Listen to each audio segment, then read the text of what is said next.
میں نے تم سے سیکھا کہ دل کے بدل جانے کو بے کہتے ہیں، راستے میں بچھڑ جانے کو چکے ہیں۔ میں بھی روح کو ایسی کوئی چیز سمجھتا تھا جو نظر جم کر تمہاری غلطی کتنے پریشان ہے وہ تو دیکھ ہی لیا، بدلے میں تم اس پہ کیا ثابت کرنا چاہتی ہو؟ میری زندگی میں آئے گی تو تم خوشی خوشی اپنی جگہ چھوڑ شکوہ ڈرامے کی آنے والے ایک ساتھ میں اب ضرور کی تو فل کوشش ہے کہ وہ ثانیہ کو منا لے۔ وہ آخر کار اپنے اس مقصد میں کامیاب بھی ہو جائے گا، لیکن وہ کامیاب ہو کر بھی ناکام ہی رہے گا، کیونکہ اب اس گھر میں ثانیہ کے لیے کوئی بھی جگہ نہیں۔ لیکن بہت جلد آپ لوگوں کو دیکھنے کو یہ ملے گا کہ اب ثانیہ جب اس گھر میں جائے گی تو وہاں پہ کرن موجود ہوگی۔ تو کرن ایک طرف سے اس سے ہمدردی کا تو دکھاوا کر رہی ہے کہ سب سے بڑی وہ اس کی ہمدرد ہے، لیکن اب وہ تنزیہی طور پر ثانیہ کو کھلے عام مینج کرتی ہوئی نظر آئے گی کہ آخر کار اس نے ضرور کو اس سے چھین لیا۔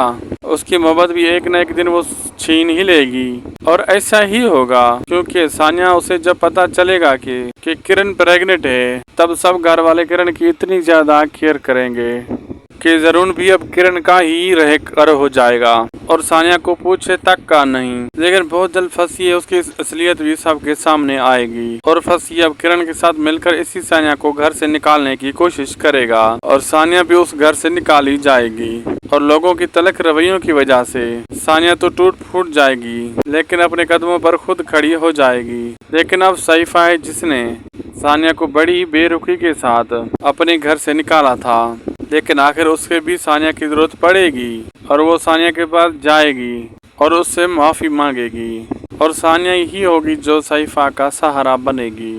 آپ لوگوں کو یہ ڈرامہ کیسا لگ رہا ہے؟ اپنی قیمتی رائے سے ہمیں لازمی آگاہ کریں۔ ویڈیو اچھی لگی تو لائک، شیئر، سبسکرائب کرنا نہ بھولیں۔ ہم ملتے ہیں آپ سے اگلی ویڈیو میں۔